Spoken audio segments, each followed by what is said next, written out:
You ask Tiger to solve. This deals with linear equations with one unknown. The final result is y equals 7/6. Let's solve it step by step.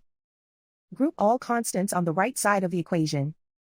Add 5/6 to both sides. Group like terms. Combine the fractions. Combine the numerators. Reduce the zero numerator. Simplify the arithmetic. Find the lowest common denominator. Multiply the denominators.